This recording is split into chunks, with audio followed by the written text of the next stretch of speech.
Olá, bom dia, pessoal.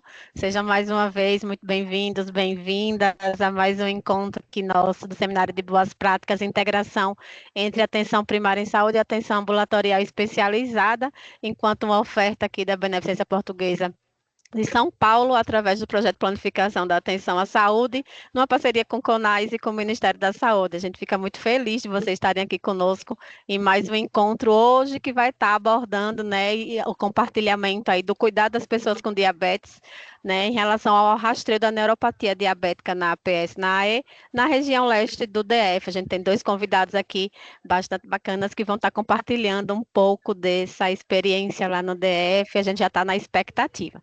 Mas para dar as boas-vindas a cada um de vocês que está aqui conosco, eu passo a palavra para o nosso coordenador, Rafael Saad, que é um grande entusiasta desse webinar e que muito nos provoca, e em seguida também a Priscila Rabelo, que está junto com ele lá no escritório da VP, para que possam saudar cada um de vocês. Por favor, Rafael, Priscila. Bom, primeiro, bom dia aí, pessoal. Bom ter vocês aqui com a gente para mais um seminário. É uma iniciativa que a gente tem feito desde o ano passado, de promover boas práticas da atenção ambulatorial especializada, e esse ano a gente incorporou aí temas que dizem respeito a essa integração mais próxima dos dois níveis de atenção, né? Atenção primária e atenção especializada. Queria super agradecer o Valdemar e a Carolina pela oportunidade de compartilharem com a gente as boas práticas lá do ambulatório da região leste do DF. É um dos nossos ambulatórios modelo, né, que a gente tem usado como um berço aí de boas experiências que vêm sendo compartilhadas com outros territórios. Então, super bacana ter vocês e essa disponibilidade, né, de abrir a cozinha de vocês e contar um pouquinho como que funciona o serviço e como que vocês têm lidado aí com um grupo tão desafiador de pacientes e que com certeza tem aí ideias, sugestões que vão beneficiar outros serviços, né? O relato que a gente tem tido dos últimos encontros é de muita troca aí entre as equipes, né? E trocas posteriores, né? De experiências que a gente consegue ir aprendendo uns com os outros e que podem beneficiar muitos pacientes de outros estados.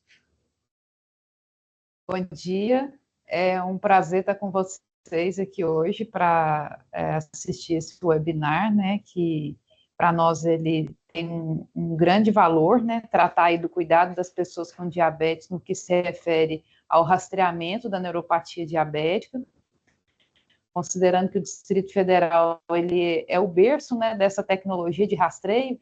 Foi em Taguatinga que nasceu o projeto Salvando o Pé Diabético, que serviu de modelo e de inspiração para o Brasil e para tantos outros locais do mundo, né? Então, hoje, sem dúvida nenhuma, Brasília lidera, né, se desponta nessa questão do rastreio da neuropatia diabética. E dentro dessa minha fala inicial, já aproveito para agradecer o Valdemar, para agradecer a Carolina, né, pela disponibilidade deles de tratar desse tema que para nós é tão importante e que agora, né, contempla aí o hall dos indicadores de boas práticas do Ministério da Saúde. Então, mais do que nunca, nossas equipes, elas estão mais atentas, né, para olhar aí para os pés das pessoas com diabetes, tanto para o rastreio, tanto também para o cuidado desses pés, né, além de pensar na parte metabólica, né, na estabilização clínico-metabólica dessas pessoas usuárias. Desejo a todos um excelente webinar, que vocês façam um bom proveito e aproveitem os minutinhos que a gente tem do webinar para poder fazer pergunta, tirar dúvida, porque são profissionais com grande competência sobre o tema. Então, aproveitem para esclarecer dúvidas. Um abraço. Gratidão, Rafa, gratidão, Pri. Queria destacar aí também, né, a Susan Alves, que é especialista do projeto, que está lá também no escritório, José Pereira, que é assessor técnico, que está dando um apoio na produção aí do nosso encontro de hoje, né, e queria me apresentar, né, sou Lavínia Aragão, sou assessora pedagógica aqui do time da planificação pela BP, estarei com vocês aqui mediando o nosso encontro de hoje. Queríamos convidar vocês para já se apresentarem aí no nosso chat, né, quem são vocês, de onde vocês estão falando, para que a gente possa diminuir, né, essa distância e nos aproximar. E queria também já mobilizar para que vocês possam interagir com os nossos dois convidados de hoje, com reflexões, considerações, dúvidas, compartilhamento das experiências de vocês, para que a gente possa ampliar o nosso bate-papo nessa manhã. Sem delongas, vamos iniciar nossa conversa, conhecendo um pouquinho dessa experiência, e aí eu já convido a enfermeira Carolina Lobato, que é da UEBS 2, da região leste do DF. Por favor, Carolina. Vamos lá.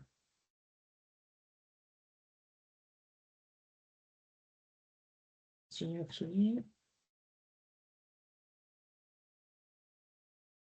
Tá aparecendo? Tudo ok.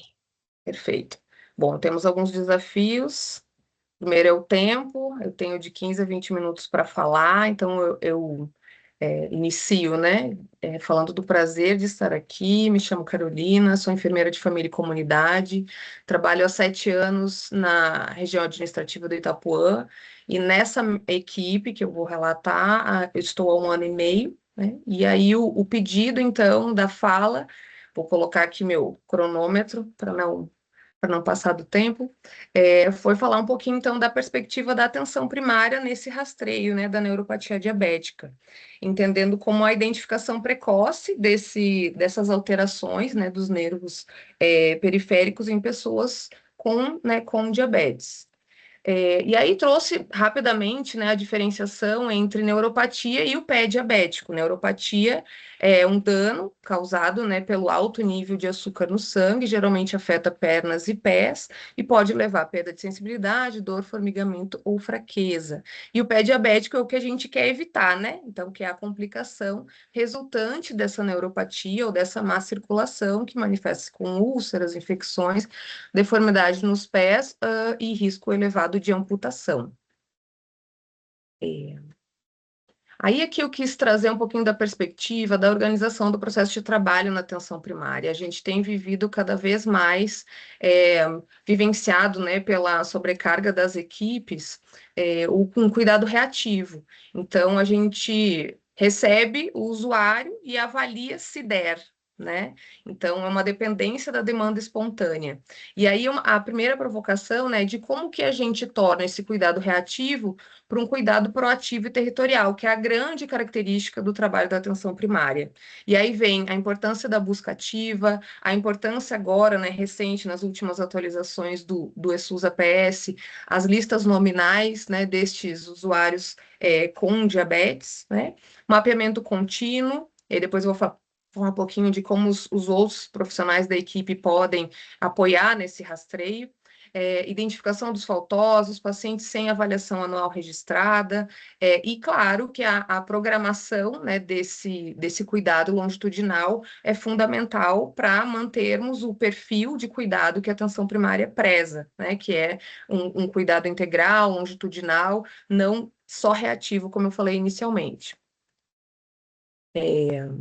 Aqui eu trago as telas do ESUS, acredito que todos, né, que estejam debruçados aí nas novas atualizações do ESUS saibam que as listas nominais, elas são retiradas a partir, né, clicando ali em acompanhamento, condições de saúde, e aí a gente encontra várias condições de saúde em que a gente consegue, então, saber quem são esses usuários que a gente precisa fazer o rastreio prioritariamente, né?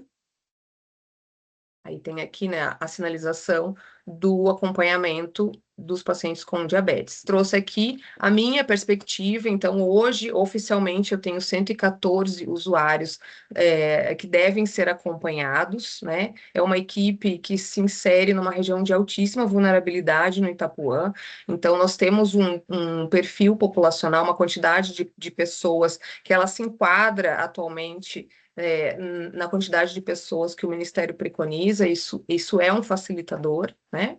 Então, aqui quis sinalizar para vocês aonde que a gente consegue essa lista nominal. Então, está ali sinalizado ativos na lista de problemas e condições.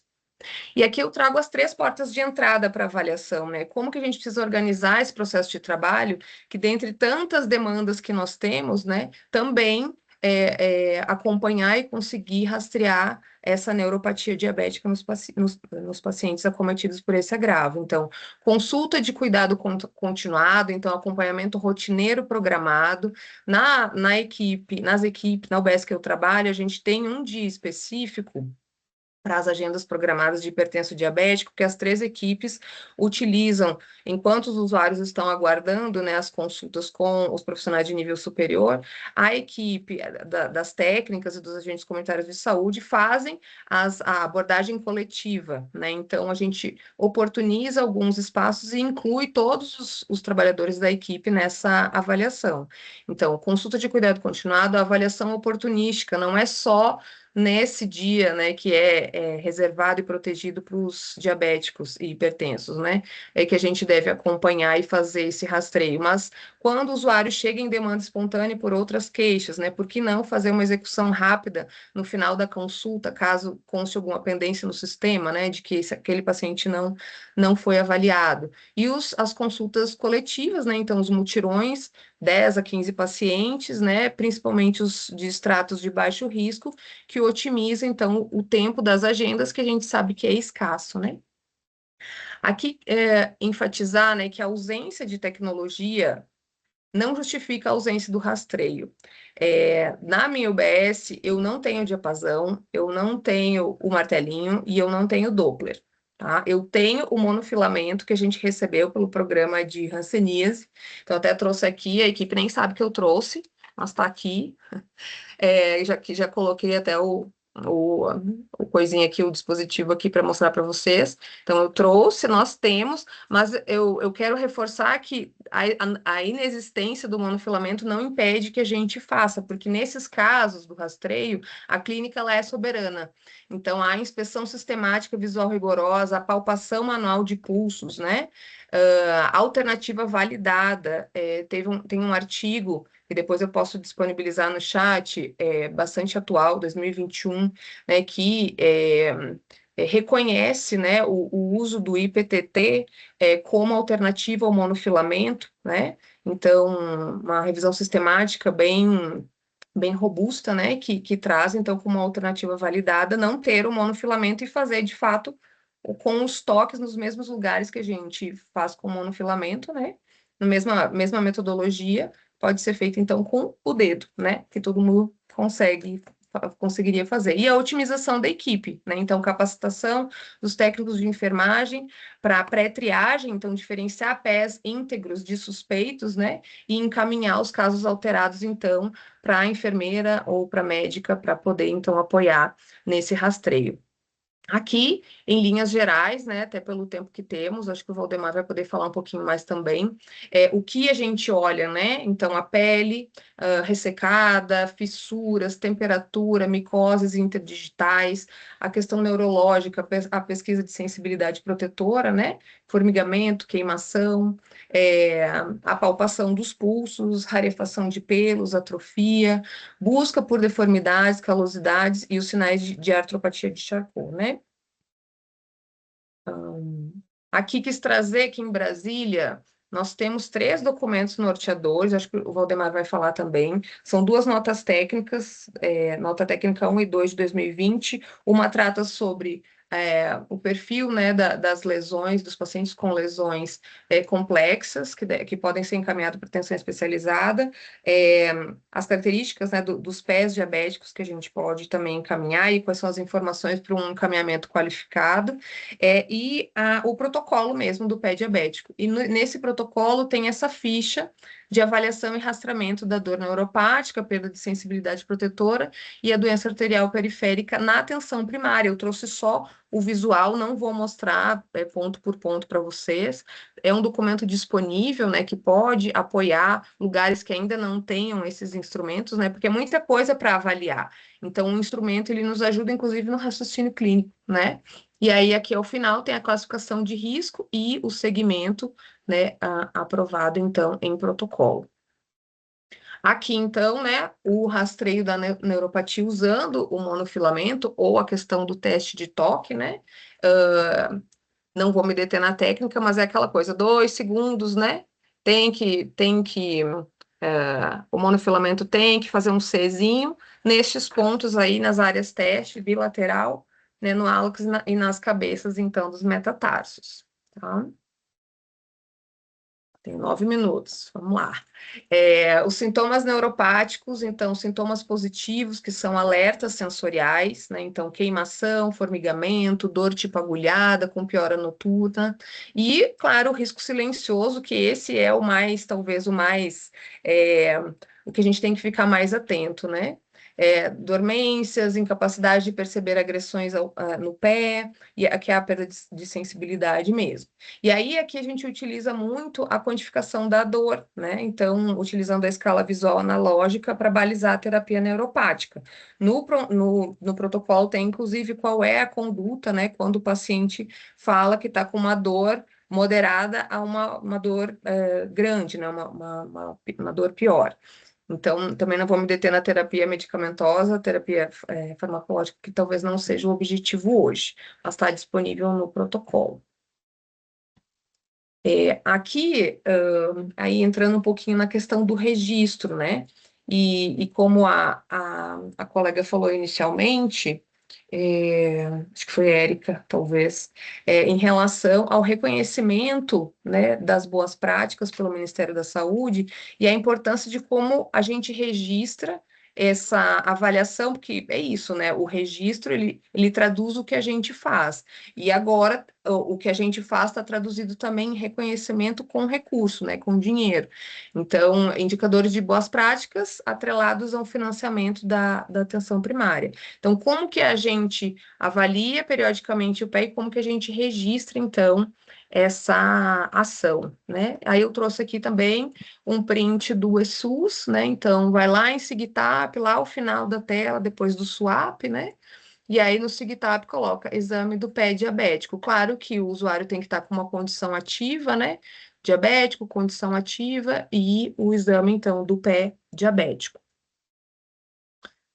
Aqui trouxe um pouquinho da importância da responsabilidade ou da corresponsabilidade multiprofissional. Não é só o enfermeiro que tem pré-natal, que tem CD, que tem um monte de outras coisas para dar conta, que precisa estar atento a isso. Então, acho que é importante trazer como tema para as equipes, né? Que exige uma engrenagem sincronizada em torno do paciente. Então, eu tenho um agente comunitário de saúde que vai identificar no território esses usuários que estão, eu brinco, né, que estão soltos na buraqueira, que a gente não sabe, que não tem ido à unidade de saúde por outros motivos, né?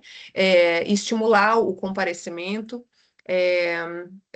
A gente tem, né, na equipe que eu trabalho uma planilha, né, com a relação de todos esses usuários e com a sinalização das últimas visitas dos agentes comunitários de saúde, que também é um indicador de boa prática, né?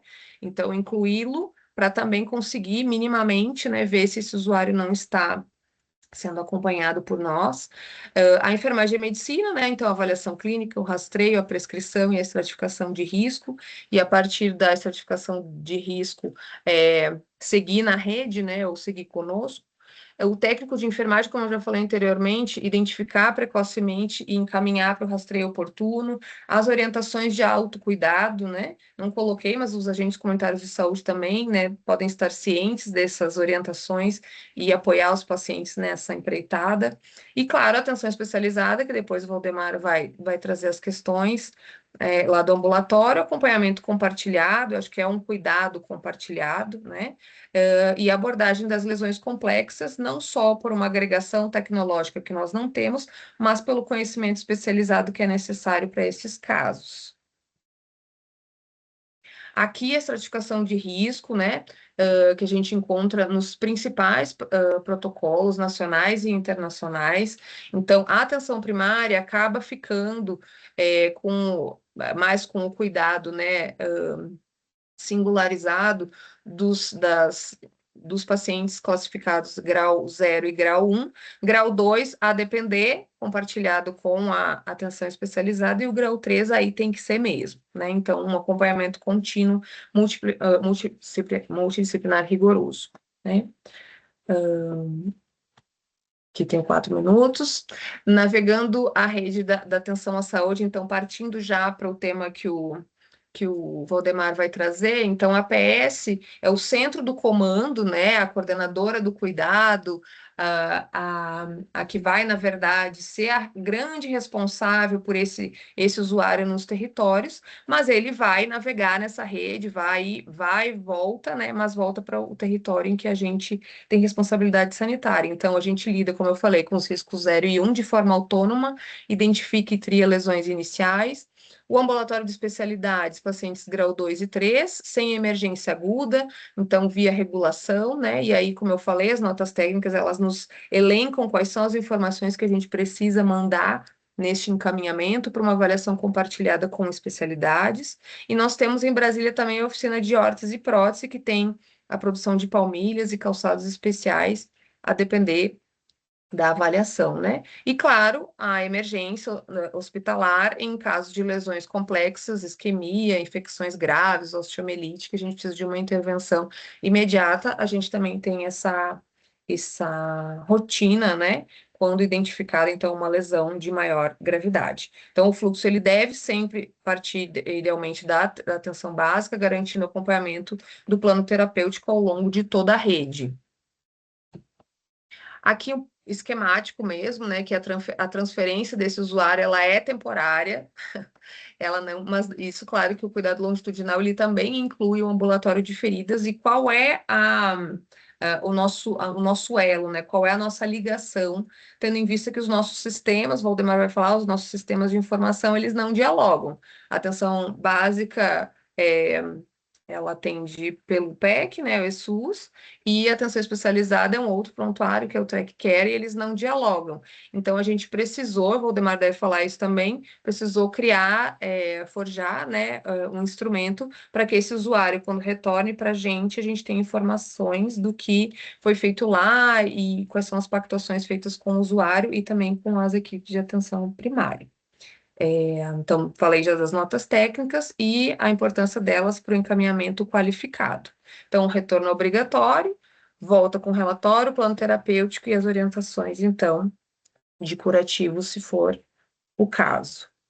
Aqui o resumo de sobrevivência, né? Então, que é para toda a equipe estar ciente em todas as rodas, né, de educação e saúde, nos contatos com os usuários em domicílio, com a rede de apoio, né? Nós temos muitos usuários com uma precária rede de apoio, né? Então, acaba que a equipe de saúde precisa ficar mais atenta a essas orientações, que é, na verdade, o que o paciente precisa estar atento diariamente para evitar lesões mais graves, né? Eu acho que o Valdemar até vai trazer com mais detalhes, mas isso a gente costuma trazer sempre no diálogo, né? E essas orientações para o paciente envolve em todo o contato, né, com ele, relembrá-lo da importância do autocuidado. E aqui, para finalizar, ainda tenho 1 minuto, acho que é uma coisa que eu gostaria de deixar, né, da minha fala aqui, da minha breve fala, que é: pé diabético e a neuropatia diabética, elas não se previnem apenas com tecnologia ou encaminhamento especializado, elas se previnem, então, com o território conhecido, com a equipe organizada, com a avaliação periódica correta, né, a partir do risco, e o registro qualificado, que agora é enaltecido, então, né, pelo Ministério da Saúde, reconhecendo as boas práticas do cuidado a essa população. Eu acho que é isso, e fico aberta às perguntas posteriormente. Obrigada. Gratidão, Carolina. A gente agradece muito aí pelo compartilhamento, né? Ela com muito cuidado aí em relação ao tempo. E a gente já queria, né? Há várias interações aí com os emojizinhos. A gente está sugerindo aí, convidando as pessoas a interagirem com a gente aí no chat, para que daqui a pouquinho a gente consiga abrir a roda de diálogo, bater um papo bastante bacana em relação à temática do nosso webinar de hoje. Já aproveito para passar a palavra aí para o nosso segundo convidado de hoje, né, o enfermeiro Valdemar Rodrigues, que é do Centro de Atenção ao Diabetes e Hipertensão do CAD, da região leste do DF. Por favor, Valdemar, seja muito bem-vinda também. Obrigado, Lavínia. Bom dia a todos que estão acompanhando aí esse webinar. Queria agradecer o convite que foi feito, né? É uma honra para a gente trabalha aqui no CAD. Deixa eu já colocar a minha apresentação aqui. Aí. Então, a gente trabalha no Centro de Atenção em Diabetes e Hipertensão, que fica aqui na região de Saúde Leste do Distrito Federal, né? Eu sou enfermeiro aqui desde a criação deste ambulatório de atenção especializada e tive uma atuação também na atenção primária por 17 anos na Secretaria de Saúde, ainda no modelo tradicional, né? Antes do Converte, que implantou as equipes de saúde da família em todo o DF. Bom, então a gente pode começar falando um pouco do CAD, né, que é esse ambulatório de referência da atenção primária, que foi criado em função da planificação, que se iniciou em nossa região aqui em 2016. No entanto, o CAD foi estabelecido em 2017, né? A partir de um diagnóstico que foi feito pelo Vigitel, o Distrito Federal resolveu, então, iniciar a planificação pela linha de cuidado de hipertensão e diabetes, né? Então, por isso que o atendimento aos hipertensos e diabéticos aqui no nosso ambulatório são justificados por esse diagnóstico que foi feito pela gestão da Secretaria de Saúde AR, né? O CAD, ele tem uma equipe interprofissional e interdisciplinar, né? Nós atuamos com a carteira básica, né, composta por técnicos de enfermagem, enfermeiros, psicólogas, nutricionistas, fisioterapeuta, endocrinologistas de adulto e pediatra, cardiologista e farmacêutica clínica, né? Numa carteira ampliada, a gente tem também a participação de oftalmologista, nefrologista e na carteira avançada, neurologista e ortopedista. Bom, então, a gente está falando de cuidado compartilhado. O usuário que é atendido na atenção primária, ele, a partir de uma estratificação de risco, ele vai seguir o percurso até chegar ao nosso ambulatório, né? Então, as equipes de saúde da família nas unidades básicas de saúde estratificam o usuário a partir de critérios definidos em nota técnica da própria Secretaria de Saúde, e aqueles usuários que são estratificados de alto ou muito alto risco são, então, encaminhados ao CAD, né? E aqui no CAD, esse usuário vai ser atendido por uma equipe multiprofissional, como a gente falou, né? Bom, ao chegar aqui no CAD, o usuário ele vai passar no que a gente chama de ciclo de atenção contínua, né? Ele é recebido pela equipe, né? A gente faz a confirmação de que se essa estratificação foi feita de forma adequada, né? Ele passa por um primeiro atendimento feito pelo técnico de enfermagem, que vai fazer a avaliação lá dos sinais vitais, na antropometria, identificar algum sinal de alerta, e em seguida esse usuário vai ser encaminhado ao gestor do cuidado, que é o profissional que faz a coordenação dos usuários no ciclo de atenção contínua, né? Nesse mesmo momento que ele está sendo atendido pelo técnico e encaminhado, a equipe começa já a realizar uma tecnologia leve que a gente chama de boas-vindas, né? Algum profissional da equipe, a partir de um cronograma que é elaborado pela equipe, vai lá e explica o que é um ambulatório, por que ele foi encaminhado para cá, que esse ambulatório se distingue de um ambulatório do modelo tradicional, onde ele é atendido apenas pelo médico, que aqui ele vai ser atendido por uma equipe. Então, o usuário que chega aqui, ele já entende que o atendimento dele é diferente, ele não vai ser atendido apenas por um profissional, né? Então, tudo é muito dinâmico, não é? Então, ele está sendo atendido pelo técnico, saiu de lá, vai para o gestor do cuidado, mas os outros usuários estão ali sentados também já escutando o que a gente está falando nessa tecnologia leve. Existem outras tecnologias leves que são realizadas em nosso ambulatório. Não vou me deter muito a falar delas, porque o foco hoje desse webinar é o rastreamento de neuropatia diabética. Então, o gestor do cuidado, ele vai distribuir os usuários pelos demais profissionais, que a gente já mencionou lá da carteira básica, né? Dentro de uma ordem lógica de atendimentos, né? Ele, idealmente, passa primeiro pelo psicólogo, depois pela nutricionista, pelo enfermeiro, pelos especialistas médicos, né? No caso do endócrino, do cardiologista, passa pelo farmacêutico clínico, pela fisioterapeuta, assistente social, né? E se for um dia que ele vai passar por um outro profissional de uma carteira mais avançada, ele também vai ser encaminhado pelo gestor do cuidado, né? Então, esse é o ciclo de atenção contínua que o usuário circula ao chegar aqui no CAT.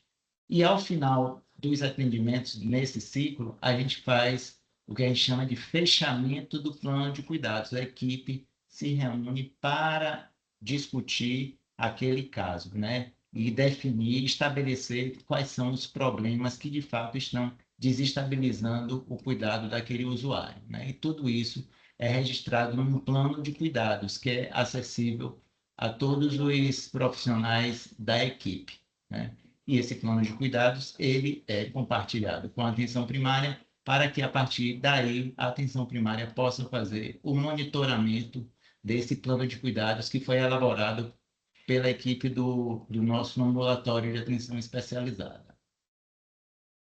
Bom, e aí, então, a gente vai ao assunto do webinar, né, que é o rastreamento de neuropatia diabética, né? Por que rastrear, né? A gente sabe que tanto a neuropatia diabética quanto a doença arterial periférica, elas são complicações que impactam severamente na qualidade de vida do usuário, seja em seu sono, em sua produtividade, né? O risco aumenta o risco de amputações e aumentam consideravelmente os custos de um sistema de saúde, né? Bom, quando nós devemos fazer esse rastreamento? No caso do diabetes do tipo 2, esse rastreamento é feito no momento do diagnóstico, né? Enquanto no diabetes do tipo 1, 5 anos após o diagnóstico, né? Porque no caso do diabetes tipo 1, provavelmente o indivíduo tinha a doença e não sabia que tinha. Então, o tempo foi passando a ponto, inclusive, de ele desenvolver uma neuropatia. Muitas vezes, o sinal de uma dor neuropática pode ser um despertar para o diagnóstico do diabetes, né? E uma questão importante é que os indivíduos, né, que têm pré-diabetes, se eles tiverem algum sintoma, eles mencionarem algum sintoma neuropático no atendimento, eles também devem ser rastreados, tá? E em todos os casos, essa avaliação ela deverá ser feita anualmente após o primeiro rastreio. Bom, e quais são, então, os objetivos da intervenção, né? O profissional ele deve evitar essa inércia terapêutica, né? Às vezes deixa-se passar, né? E no momento que ele identifica uma neuropatia, ele deve agir prontamente diante daquilo que foi detectado com alteração, né? Ele deve identificar, através dos exames, essas alterações neurológicas ou vasculares infecciosas, que muitas vezes o indivíduo vem já com alguma úlcera ativa, né? E a gente deve detectar isso precocemente para que a gente possa tomar as devidas providências, né? A partir do exame que a gente faz, a Carol chegou a mencionar uma ficha que eu também vou falar mais à frente, né? A partir dessa estratificação de risco, né, a gente vai tomar as condutas de acordo com a necessidade de cada usuário, né? Então, a atenção ela deve ser integral para atuar na prevenção, tratar o que for possível dentro de cada instância do sistema de saúde e encaminhar com brevidade ao especialista aquelas alterações que a gente não der conta de resolver. Bom, e para localizar, né, a neuropatia que a gente está falando aqui, né, a gente sabe que as neuropatias diabéticas elas são divididas em duas, né, nas difusas e nas focais. A neuropatia que a gente está se referindo são apenas as neuropatias sensitivo-motoras, né, aquelas que afetam as fibras finas as fibras grossas e as mistas, que são as mais comuns, né? E no caso das fibras finas, a gente vai identificar, né, a perda de sensação térmica, uma perda de sensação dolorosa, a função sudomotora, né, de hidratação, né, daquele usuário. As fibras grossas, a gente vai identificar os reflexos tendíneos, a sensibilidade vibratória, a sensibilidade tátil e de posição. Então, para localizar aquilo que a gente está falando dentro dessas neuropatias diabéticas, que são muitas, né? Então, a gente está localizado aqui nessas polineuropatias sensitivo-motoras. Bom, e aí o que é que o profissional ele deve fazer, né, quando ele está atendendo um usuário com diabetes, né? A Priscila comentava aí a respeito de Taguatinga, né, onde existia lá o projeto de Salvando o Pé Diabético, né? A gente nunca pode deixar de falar no nome da doutora Hermelinda Pedrosa, né? Foi uma profissional incansável quando se fala no cuidado com o pé diabético, né? Desde minha atuação na atenção primária, eu ouço a doutora Hermelinda falar que a gente nunca deve deixar de examinar o pé de um usuário com diabetes, né? Então, o profissional ele deve inspecionar regularmente, né, os pés de todos os usuários que chegam ao seu consultório, né? Educar o usuário, né, em relação ao cuidado com esses pés, né? Essa abordagem ela deve ser multidisciplinar, né? Aqui em nosso ambulatório, eu estou examinando um usuário, eu identifico um problema que eu sei que o médico vai precisar atuar naquele problema, eu já vou ali no consultório do médico, converso com ele, ele vem aqui na sala, a gente já discute o caso, então esse alinhamento já facilita os encaminhamentos que vão ser tomados pela equipe, né? Se tiver necessidade de encaminhar para um ambulatório de feridas complexas, no caso da atenção primária, esse encaminhamento é feito via CISREG. Em nosso caso, a gente está aqui localizado ao lado da sala de feridas complexas do Paranoá, então a gente facilmente acessa os colegas que trabalham nessa sala, né? Se tiver necessidade de fazer intervenção vascular, a gente faz aqui o ITB também. A gente diagnosticou sinais sugestivos de doença arterial periférica, de obstrução. A gente também já tem que tomar providência, se for o caso, encaminhar para a cirurgia vascular, né? E tudo isso deve ser registrado e monitorado, né, para acompanhar continuamente os usuários com úlceras prévias. Bom, e aí, o que fazer, então, né? Quais são os cuidados diários, aquilo que a gente deve orientar o nosso usuário? A gente trabalha com educação em saúde o tempo todo, seja na atenção primária, como a Carol falou a respeito desses cuidados que eles precisam ter lá, né? Que eles colocam lá, devem colocar na sua geladeira, mas a gente aqui também é incansável nesse sentido, também de reforçar e educar o usuário em relação aos cuidados que ele precisa ter, né? A gente, inclusive, fornece um folderzinho com essas informações que eu vou mostrar para vocês aqui, né? Então, que eles devem examinar os pés diariamente com auxílio de espelho ou com a ajuda de algum familiar, né? Especialmente idosos que não conseguem visualizar o seu pé, né? Ou pacientes muito obesos também, né? Sempre pedir a ajuda de algum familiar, né? Após lavar os pés, usar creme hidratante apropriado, né? Exceto entre os dedos, né? Que ele deve calçar meias limpas, preferencialmente de lã ou de algodão, sem elástico e de cores claras, né? Porque as cores claras, se ele tiver algum ferimento, algum sangramento, ele vai conseguir visualizar. A gente já atendeu usuários aqui em nosso ambulatório que só percebeu que tinha cortado o pé por conta do sangramento, né? Que ele olhou para o chão e viu o seu pé sangrando, né? E muitas vezes, se ele tiver com uma meia escura, ele pode não ver esse sinal de alerta, né?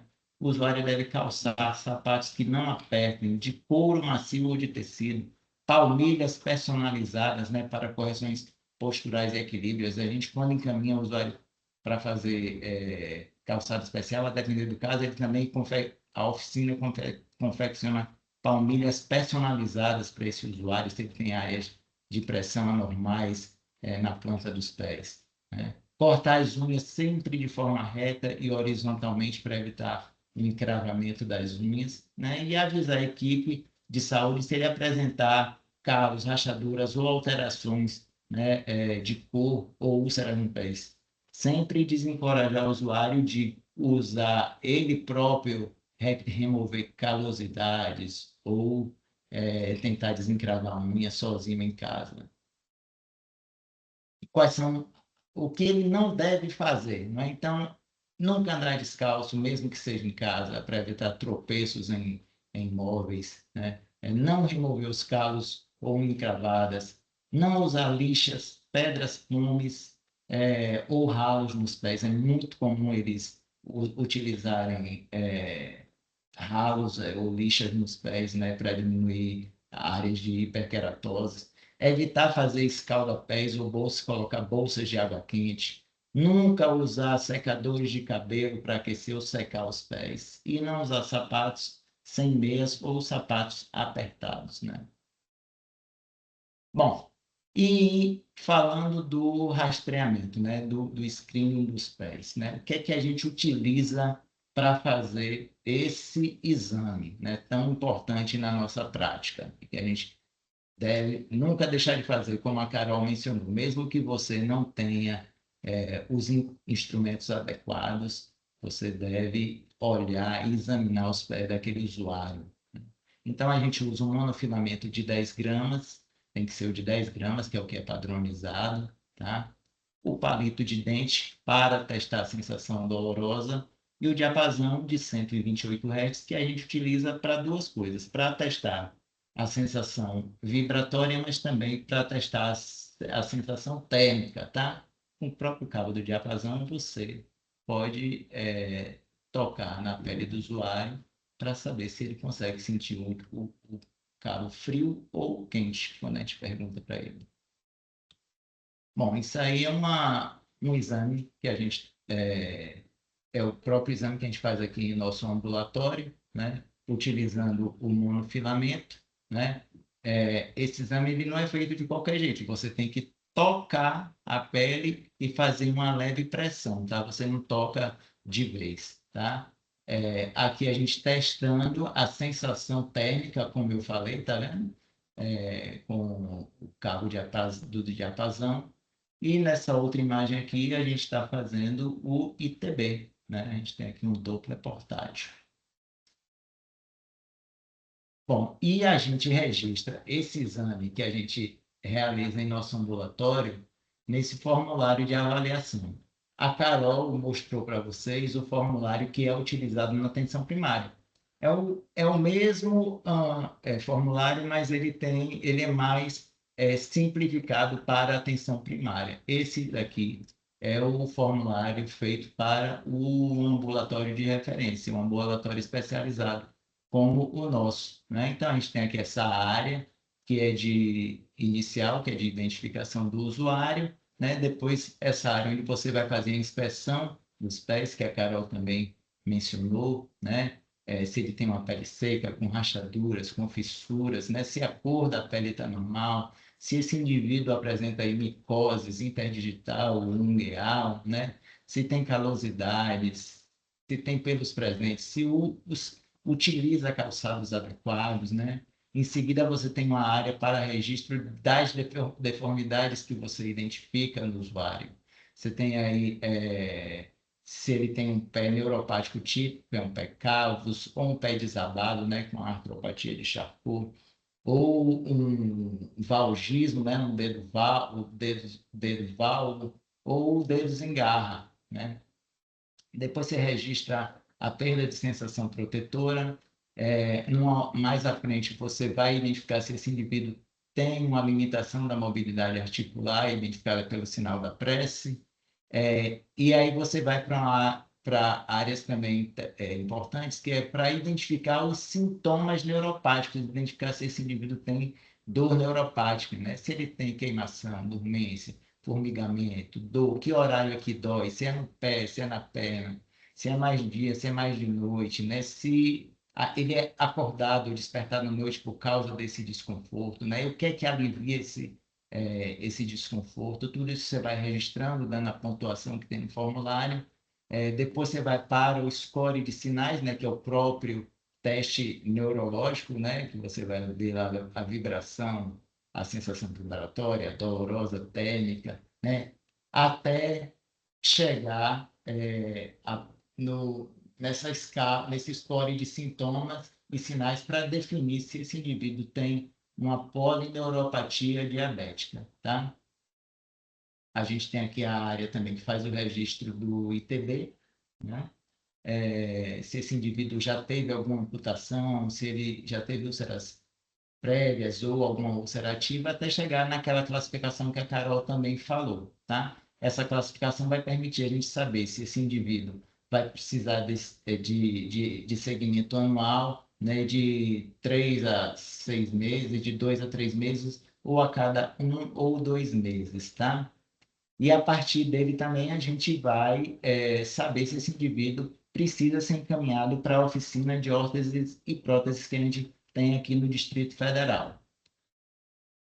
Esse formulário aqui é o da atenção primária, e esse formulário aqui, se o indivíduo tiver necessidade, a gente também vai preencher dizendo qual é a alteração que determinou o encaminhamento para a oficina de órtese e prótese, tá? Se é uma perda de sensação protetora ou alguma outro sinal neurológico alterado, uma deformidade, uma doença arterial periférica, uma amputação úlcera prévia, ulcerativa, pé de Charcot. Se ele vai usar, o que a gente está indicando é um calçado especial, uma palmilha, uma sandália de descarga de antepé, ou retropé, uma bota RoboFoot, andador, muletas. Hoje, por exemplo, a gente encaminhou o usuário para pegar também, além do calçado especial, cadeira de rodas, porque ele estava utilizando cadeira de rodas emprestada.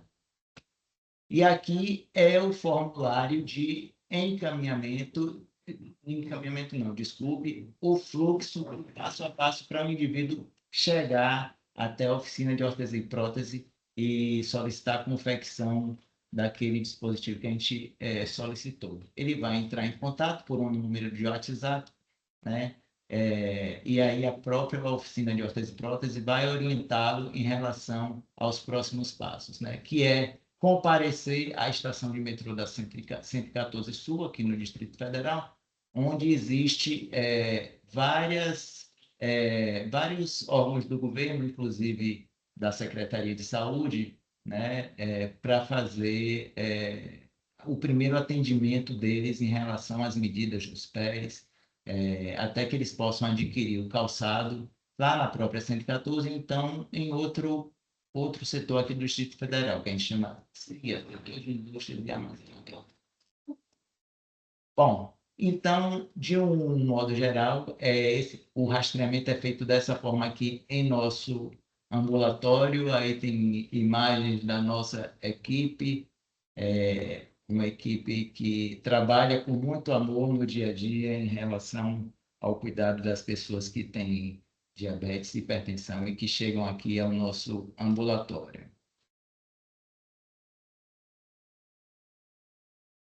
Gratidão, Valdemar, por também compartilhar aí essa experiência do CAD, muitas interações aí com os emojizinhos e várias pessoas também interagindo aí no chat. Eu já compartilho, né? Queria destacar, antes de compartilhar as interações de vocês, que registrem a participação, tá aí no chat com o nosso código. É importante porque vocês vão receber no e-mail uma declaração, né, de participação, para que a gente também produza evidências desses nossos webinars. E também vocês acabam entrando num banco de e-mails que recebem, né, várias notícias, várias informações, tá?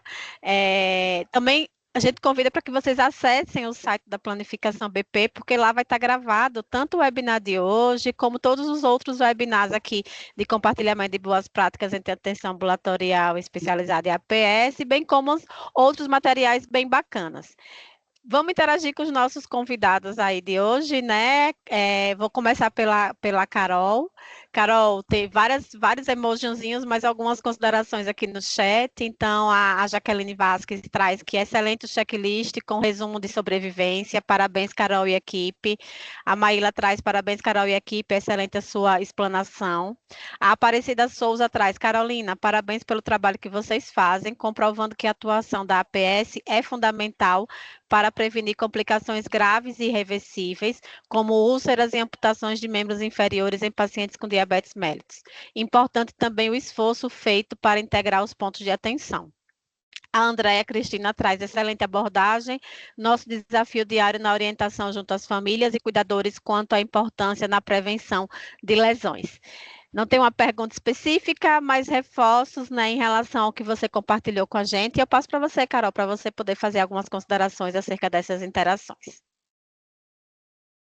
Eu dei uma olhada no chat antes, até pelo tempo, né? Então eu vi que eu conseguiria, enfim, colaborar de alguma forma com alguma reflexão, assim. Em relação aos desafios do baixo letramento em saúde, né? Do autocuidado, eu acho que quando a gente fala em doença crônica, a gente fala principalmente em uma vida não é um juízo de valor, mas acaba sendo, né? Que é uma vida de maus hábitos, assim, né? E de uma falta, às vezes, na maioria das vezes, de acesso a coisas, né? De informação, enfim. Então, penso que a gente precisa adequar mesmo essa linguagem, né? E é de diversas formas. Então, tem imagens, tem grupo. Nos grupos de educação em saúde, por exemplo, a gente sempre parte da abordagem da educação popular e coloca eles conversando entre eles como que eles lidam com as coisas, né? Então, assim, às vezes um semelhante, né, um que também vivencia as mesmas questões, falando muito mais do que a gente, né, trazendo as nossas verdades científicas e descontextualizadas muitas vezes, talvez não tenha o mesmo impacto. Então, são várias estratégias, sabe, Jaqueline? E aí eu acho que tem uma questão que é entender que eles entendem muitas coisas, entendem do contexto deles, das faltas, né, das ausências, e a gente se colocar num lugar também de um grande escutador, né? Então, assim, a grande dificuldade que eu vejo, por exemplo, com as mulheres lá, né? Elas adoram a cutilagem, né? Então, adoram pintar as unhas, estão sempre com os pezinhos bem pintadinhos e tal, né? A gente convencê-las de que isso talvez não seja tão interessante, né? E convencê-las de que isso talvez não colabore com o autocuidado para esse agravo especificamente é um grande desafio. Então, eu acho que o desafio do baixo letramento em saúde ele é cotidiano na atenção primária, né? E aí eu acho que a grande ferramenta, o grande recurso é se colocar assim, tentando entender esse contexto, né, e não achar que você sabe mais do que aquela pessoa e tentar entender qual é a perspectiva dela em relação àquilo que ela vivencia, não desconsiderar. Em relação aos impactos, desfechos, a gente tem essa avaliação sobre esse trabalho, né, eu acho que não, mas foi uma provocação também, né? Acredito no potencial organizador das políticas públicas para induzir boas práticas. Eu acho que essa sacada do Ministério da Saúde agora foi incrível para a gente relembrar coisas que são muito importantes e que na fazeção do dia a dia a gente esquece mesmo. Quando a minha chefe me convidou para estar aqui, eu falei assim: olha, Samara, eu faço.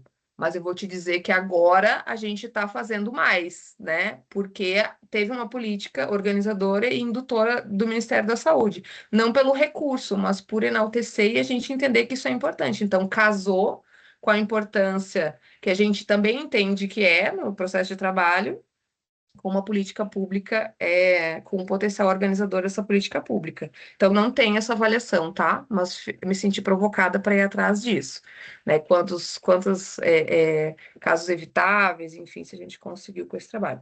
E a Deise, colega aqui da regional, né, Deise, a gente já se cruza aí em vários lugares, colocou como seria importante ter um formulário dentro do ESUS, para registrar, né, essa avaliação do PES, sem ter que pegar um formulário específico para a gente de fora e tal. Que bom que o ESUS, na próxima atualização, aí já colocasse tudo para dentro, né? Facilitaria muito para nós, é menos um papel. Eu acho que é isso, Lavínia, que eu anotei aqui. Bacana, Carol, bem bacana a interação aí com as nossas participações aí no chat. Eu já vou passar para o Valdemar. Eu queria destacar que a gente hoje, além da... A gente está com as assessoras técnicas, né? Alzira Guimarães e Eliane Chomatas aí da atenção primária, e eu queria destacar também que a gente está com a Maria José Evangelista aí acompanhando a gente junto com aí, que estão juntinhas, a Mazé, a Leane, a Demilde, a Alzira, estão juntinhas aí, a Mazé que é a mãe aí da planificação. Eu queria convidar para dar um oi, deixa eu liberar aqui o microfone para a Mazé dar um oi aí para a gente. Conseguem, meninas, dar um oizinho aí para a gente?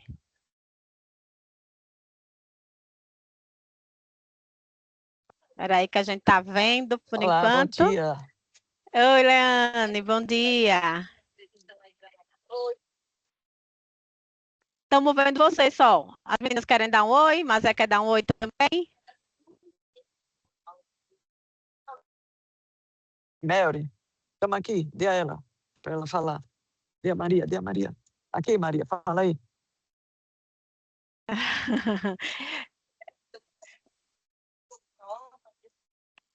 Não estamos conseguindo ouvir agora. Vê se o fone está aberto agora.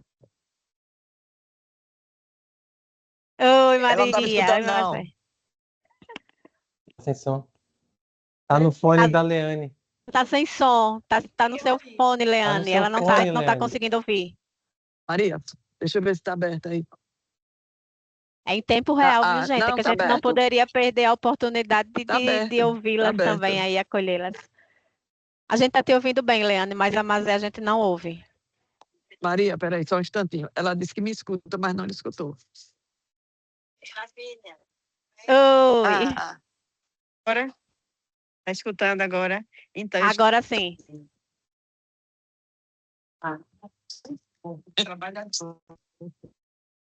a Demilde e a Alzira estão aqui no aeroporto em Paris trabalhando. Como é que faz um negócio desse?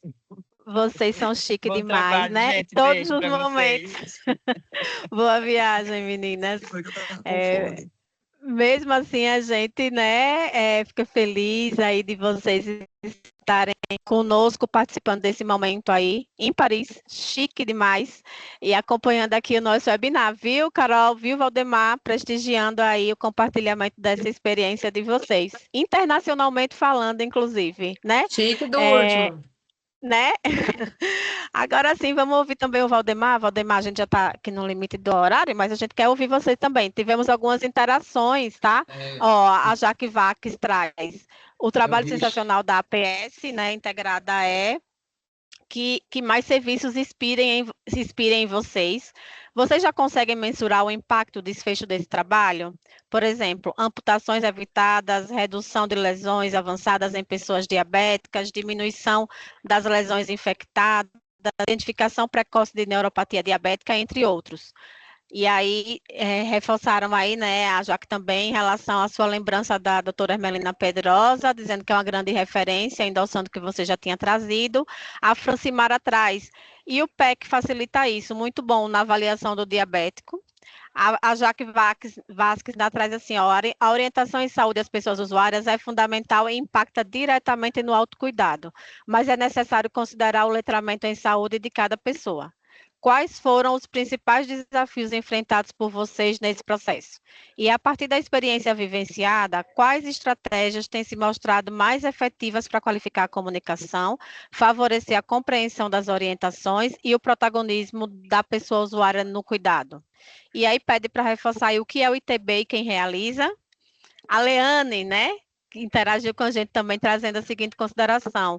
Quando a pessoa usuária é compartilhada com o CAD, pode ser de alto risco e tem lesão ativa no pé. Quando pode fazer a transição do cuidado para a atenção primária? E a Eleni traz excelente experiência. Parabéns, Valdemar. Poderias detalhar um pouco do ITBT braquial? A Deise coloca, as atualizações do ESUS poderiam contemplar um formulário para registro da avaliação do pé. Temos algumas outras interações, mas eu estou trazendo essas daqui, Valdemar, para você tentar fazer um preâmbulo aí. Tá Por favor. bom, é coisa, hein? Tá bom. Olha só, então para ser mais direto aqui, as mais curtas, né? Em relação ao ITB, né, que a gente realiza. O ITB é um índice tornozelo braquial, é um exame que a gente faz para identificar doenças obstrutivas, né? A doença arterial obstrutiva periférica, né, da OPS. E se você identificar isso, você já tem que rapidamente encaminhar o indivíduo para um subespecialista, no caso do cirurgião vascular, né? Ou muitas vezes muitas vezes não, vai orientar a colocação ou não de uma bota de una, né? A pessoa que está ali na sala de feridas complexas, antes de colocar uma bota de una, ela deve fazer esse exame para saber se ele tem alguma obstrução ou não, porque se já tiver obstrução, vai complicar mais ainda a vida do usuário, né? É, Sobre o impacto nos desfechos. A gente não tem nada sistematizado, não, mas já tem um ano, mais ou menos, que foi estabelecido aqui o Núcleo de Ensino e Pesquisa do CAD, agora já articulado com o Centro de Atenção Materna e Infantil daqui da região leste. Então, em algum momento, pode ser que a equipe desenvolva algum trabalho nesse sentido, tá? Pelo próprio estímulo que o NEP vem dando à equipe, né? Os desafios em relação ao letramento, eles são contínuos, né? É sempre desafiador lidar com o usuário que tem esse letramento crítico, né? E a gente já teve as tutorias aqui com a Jaque, né, para orientar a equipe a como lidar com esse baixo letramento em saúde, né, Jaque? A gente aqui no nosso ambulatório já tem desenvolvido de um ano para cá uma atividade chamada Integração CAD-APS, onde a gente se coloca à disposição da atenção primária para abordar diferentes temas, inclusive os temas como esse que a gente está abordando aqui, do rastreamento de neuropatia, de realização de TB, que a enfermeira veridiana que geralmente realiza, né, junto às equipes de saúde da família. As equipes também vêm aqui ao CAD, participam dessa integração, né? Junto com a gente, eles conhecem o nosso ambiente, a sala onde a gente realiza o exame, realizando exames entre os profissionais que estão participando desse tipo de atividade, né? Alguém perguntou aí a respeito do usuário que faz a transição do cuidado e tem uma úlcera, né? Isso aí vai ser pesado pela equipe, não é? Especialmente da sala de feridas complexas, porque de repente ele está num momento do tratamento que a própria atenção primária já dá conta de dar seguimento em relação ao tratamento que foi iniciado aqui na sala de feridas complexas, né? Então, acho que do que eu anotei é mais ou menos isso dentro desse tempinho que restava. Bacana, bacana, Valdemar, eu agradeço. Eu vou passar para vocês para as considerações finais, né, por conta do horário que a gente está. Só vou destacar duas falas também que foram feitas aqui no chat e que reconhecem bastante o trabalho que você já vem desenvolvendo. Uma é da Graça, que traz um trabalho técnico qualificado, se constrói com compromisso, sensibilidade e responsabilidade no cuidado contínuo às pessoas usuárias com essa condição de saúde. Percebe-se esse envolvimento de vocês e da equipe. Vocês conseguem fazer a diferença mesmo diante das dificuldades de recursos humanos e materiais. E a Jussiara traz o seguinte: parabéns pela abordagem tão humanizada apresentada no webinar. Muito importante é enxergar além da doença e compreender a realidade das pessoas usuárias, seus contextos de vida, dificuldades, rotina, acesso e possibilidades reais de cuidado. Falar sobre diabetes também é falar sobre território, vulnerabilidade, alimentação, vínculo, escuta e qualidade de vida. Precisamos cada vez mais fortalecer um cuidado que considere não apenas o controle glicêmico, mas também como essas pessoas vivem e como podem viver melhor dentro da sua realidade. E aí colocaram aí, né, o Leste Brilha, né, destacando aí e reconhecendo o trabalho de vocês. E eu passo, a gente já está avançado na hora, mas eu passo rapidamente para as considerações finais. Carol, Valdemar, por favor. Rapidinho. Então, agradecer novamente a oportunidade. Eu acho que não existe ideal, né? Existe uma rede real, viva, E aí eu acho que tem duas coisas que eu não falei né, na minha contribuição, que é que a gente tem contato com o CAD pelo WhatsApp, tá, gente? A gente tem o sistema de regulação, mas a gente enche o saco deles.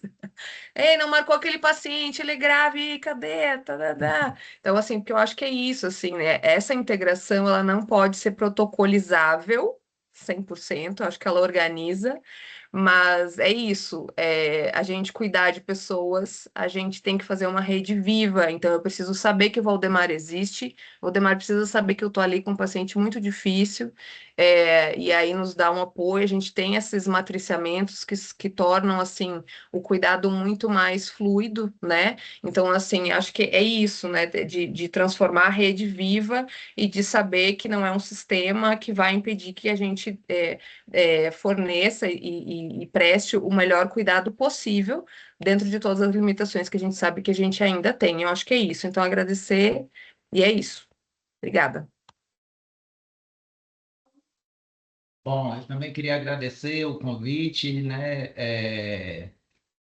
O CAD, como a Carol acabou de mencionar aí, né? A gente se comunica pelo WhatsApp, né?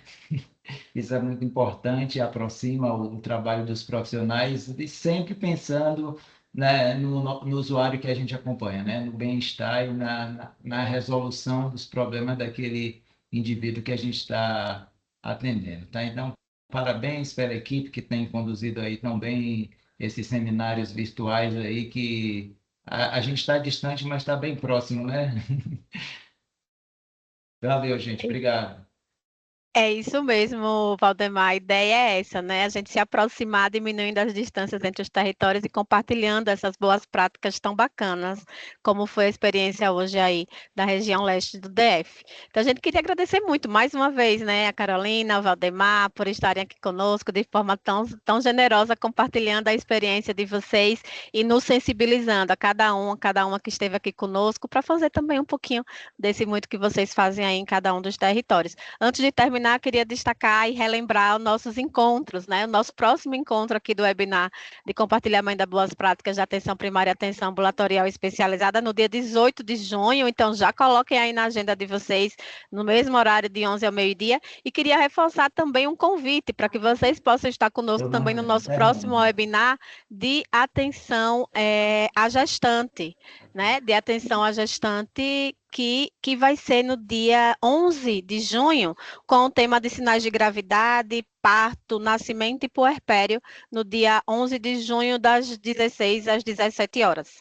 Então, todos e todas convidados, queremos muito que vocês estejam participando conosco. Relembrar mais uma vez que quem não assinou a lista de presença, por favor, assine, está aí no chat, vocês vão receber no e-mail a confirmação, né, um certificado de participação no nosso encontro de hoje, produz evidência, né, de participantes do nosso webinar, e vocês entram num banco de e-mails também, que a coordenação sempre encaminha, né, informes, convites, etc. E, por fim, convidar também que vocês possam visitar o nosso site da Planificação BP, no chat também está aí o link, que aí vocês vão poder compartilhar e assistir novamente, né, a gravação do nosso webinar de hoje, mas de todos os outros webinars, além de outros materiais bem bacanas que estão lá no nosso site. É isso, estendemos um pouquinho o horário hoje, mas por um bom motivo. A gente se despede, agradecendo a cada um que esteve conosco nessa manhã. Até breve. Até o próximo encontro, gente. Em nome da Beneficência Portuguesa de São Paulo, nosso coordenador Rafael Sada, a gente agradece e finaliza o nosso webinar de hoje. Até a próxima. Tchau, tchau.